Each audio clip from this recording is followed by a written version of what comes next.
কলকাতা, বল কলকাতা, বল কলকাতা, বল বল বল বল বল বল কলকাতা। ঘূর্ণিঝড় আম্পানে ক্ষতিগ্রস্তদের জন্য সরকারি ক্ষতিপূরণের টাকা এলো, কিন্তু অভিযোগ তার অনেকটাই প্রকৃত ক্ষতিগ্রস্তদের বদলে চলে গেল স্থানীয় তৃণমূল পঞ্চায়েত প্রধান তপতি বসুর অ্যাকাউন্টে। তা নিয়ে বিক্ষোভ তোলপাড় শান্তিপুরের বেলগড়িয়া 1 নম্বর পঞ্চায়েত। ত্রাণ ও ক্ষতিপূরণ নিয়ে জেলায় কিছু মানুষ দুর্নীতি করতে পারেন এমন আশঙ্কার কথা কিছুক্ষণ আগেই নিজের ফেসবুকে ভিডিও পোস্টে বলেছিলেন কৃষ্ণনগরের সাংসদ মহুয়া মৈত্র। সতর্ক করেছিলেন সবাইকে। তারপরেই তার দল তৃণমূলের ওই পঞ্চায়েতের প্রধান এবং এক সদস্যের বিরুদ্ধে ত্রাণে ব্যাপক দুর্নীতির অভিযোগ উঠল। ক্ষুব্ধ গ্রামবাসীরা এই খবর জানার পরে পঞ্চায়েতে বিক্ষোভ দেখান। দুর্নীতি উপযুক্ত তদন্ত দাবি করেছেন তারা। এই বিষয়ে অভিযুক্ত প্রধান তপতি বসু বলেন, এই অভিযোগ সম্পূর্ণ মিথ্যা। নদিয়া থেকে সায়ন মদকের রিপোর্ট, বলো কলকাতা।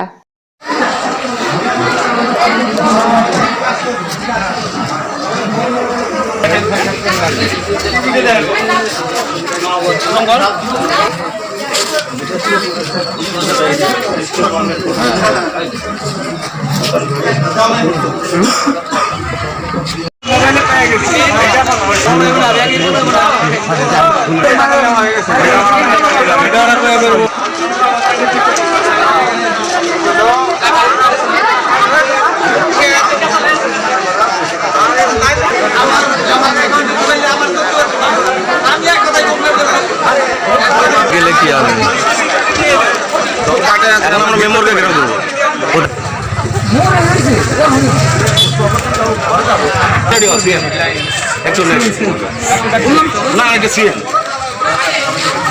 আমাদের ভিডিও ওকে তাহলে নিয়ে নাও। এটাই হচ্ছে এই যে ঝড়ের ভিতরে যাদের বাড়িঘর ভাঙছে তাদেরকে টাকা দেওয়ার কথা, তাদের টাকা না দিয়ে এখানকার বড় বড় দাদাদেরকে ওরা টাকা দিয়ে দিচ্ছে। তাদের আদৌ বাড়িঘর ভাঙে নাই, কিছু হয়নি, তারা শুধু নিজের আত্মীয় স্বজনকেই দিয়ে যাচ্ছে। কি চাইছেন এখন আপনারা? আমরা চাচ্ছি যে এই টাকাগুলো যাদের ক্ষতিগ্রস্ত হয়েছে তাদের দেখ এবং সবাইকে ভাগ বন্টন করে দিলে এই সময়ে অনেকে বাঁচবে এটা পেলে। কি অভিযোগ রয়েছে আপনাদের প্রধানের বিরুদ্ধে? আমাদের প্রধানের অভিযোগ এটাই হচ্ছে, উনি নিজে কি করেছে, ওনাদের আত্মীয় স্বজন কিছু নেই, সবাই ওনার আত্মীয় স্বজনকে দিয়ে দিয়ে টাকাগুলো দিয়েছে। অরিজিনাল যে যাদের ক্ষতিগ্রস্ত হয়েছে তাদের কিন্তু তাকে দেয়নি। কি চাইছেন এখন আপনারা? আমরা চাচ্ছি এটা সুষ্ঠু বিচার বিবেচনা করে যে পাবে তাকে দেখ এই টাকাগুলো, সবাই পাক পেয়ে বাঁচে, এটাই আমার বক্তব্য। আপনার নাম? আমার নাম প্রদীপ মধ্যে। আমার কি অভিযোগ রয়েছে, আমাদের চাল ভেঙে গেছে, তো সেইটা ত্রিপলের জন্য এসেছিলাম। সেই প্রধানের শ্বশুর আমাকে বলে কি যে হলো মোদির কাছে গিয়ে চানগা। তখন কি ভোটটা কি চেতে কি মোদি গেছিল না ওই তপতি সরকার গেছিল, প্রধান গেছিল, হ্যাঁ ওই তো বসাক গেছিল। কি চাইছেন এখন আপনারা? আমরা চাচ্ছি যে সাধারণ গরিব মানুষের যে টাকাটা এসছে সবার মধ্যে ভাগ করে দিক। তা নিয়ে সে টাকা যদি একাই খেয়ে যদি ভোগ করে ফেলে তাহলে গরিব মানুষরা তো কিছুই পাচ্ছে না। আমরা তো সবাই মিলে তো তাকে তো হলো প্রধান বানাইছি। অভিযোগ রয়েছে প্রধান সাহেবের বিরুদ্ধে? অভিযোগ কি রয়েছে? দেয়নি, আমাদের একটা সুযোগ সুবিধা দেয়নি, একটা যে সেই কত আনফান ঝড়ে যে ক্ষতিটা হয়েছে সেই ক্ষতিটার জন্য যে কোনো ক্ষতিপূরণ যে আছে সাধারণ গরিব মানুষের জন্য কিছুই দেয়নি আমাদের। আমরা চাইছি যে কিছু টাকা পয়সা দিলে পরে আমাদের হলো ভালো হতো, চালটা লাগানো হতো। আজকে প্রধানের বাড়ি ঘিরে কি অভিযোগ করা হচ্ছে? ওই যে সেই যে টাকাটা যে আমপানের যে টাকাটা এসছে সেটা সবাইকে ভাগ করে দেওয়ার জন্য, একা নিয়ে খাওয়ার জন্য ওটাই করে লাভ আছে। আপনার নাম? আমার নাম সঙ্গীতা বসাক। আমফানের টাকাগুলো আসছে, কি অভিযোগ করছেন এখন আপনারা? আমরা অভিযোগ করছি এইটাই যে নিজেদের পকেটের লোকের মধ্যে টাকা ঢুকিয়ে যেটা আমরা অন্যায় বলে মনে করছি, সেই টাকাগুলো নিজের হাতে এনে এই প্রধান আমাদের সবার মধ্যে সমবন্টন করে দিতে হবে। তা না হওয়া পর্যন্ত আমরা এর থেকে বিরত হব না, আন্দোলন চলবে। আর এই ওয়ার্ডটা প্রধানেরই ওয়ার্ড? হ্যাঁ, এটাই আমাদের এখানেই বাড়ি। আমার নাম শঙ্কর বসাক, ব্যাকেটে সাধু। আপনার বাড়ি ঘেরাও করা হলো, কি কারণ? কারণ হচ্ছে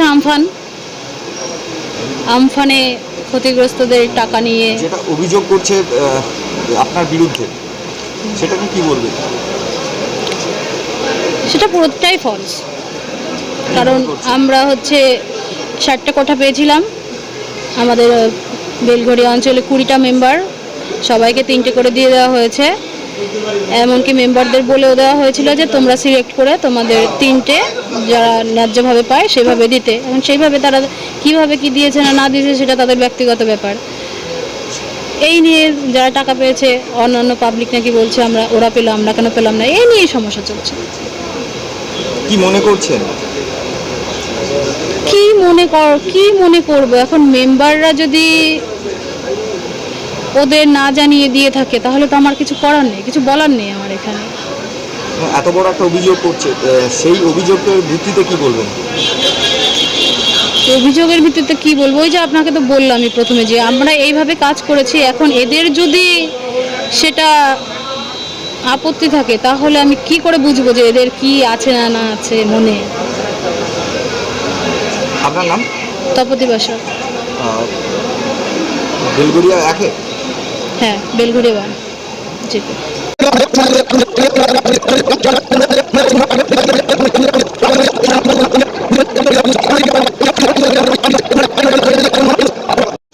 দেখুন, এই সম্প্রতি একটা extremely severe super cyclone Paschimbanga এবং উড়িষ্যার প্রভূত ক্ষতি সাধন করেছে। সেখানে দাঁড়িয়ে সেন্ট্রাল গভর্নমেন্ট পশ্চিমবঙ্গের প্রতি খুব সদর্থক একটা রেসপন্স দেখিয়ে আমাদের অনারেবল পিএম পরের দিনই পশ্চিমবঙ্গে ভিজিট করেন এবং সেন্ট্রাল 1000 কোটি টাকার একটা গ্র্যান্ট পশ্চিমবঙ্গের উমফুন অ্যাফেক্টেডদের জন্য এখানে অ্যালট করে। তো ইদানিং সেই ফান্ডটা ডিসবার্স হয়েছে, প্রত্যেকটা পঞ্চায়েতে অ্যাফেক্টেড যারা রয়েছে, যারা সত্যিকার অ্যাফেক্টেড, তাদের অ্যাকাউন্টে টাকাটা সরাসরি চলে যাচ্ছে। এমতো অবস্থায় আমরা খবর পেয়েছি যে এখানে এই অ্যাফেক্টেড যারা রয়েছে তাদেরকে ডেপ্রাইভ করে পঞ্চায়েতের প্রধান তার নিকট আত্মীয়দের মধ্যে এই অ্যাফেক্টেডদের জন্য যে ফান্ডটা ডিসবার্স হয়েছে তার টাকাটা তাদেরকে অন্যায়ভাবে, আনফেয়ার, সম্পূর্ণ আনফেয়ার, সেটা তারা পাইয়ে দিয়েছেন। এবং এখানে একটা শিয়ার নেপোটিজম হয়েছে, স্বজন পোষণ হয়েছে। আমরা আজকে ওনার কাছে সেই ব্যাপারে জবাবদিহি চাইতে এসেছিলাম। উনি আমাদেরকে বললেন যে আমরা মেম্বারদেরকে প্রত্যেকের জন্য একটা 3টে বা 4টে করে অ্যালট করেছি।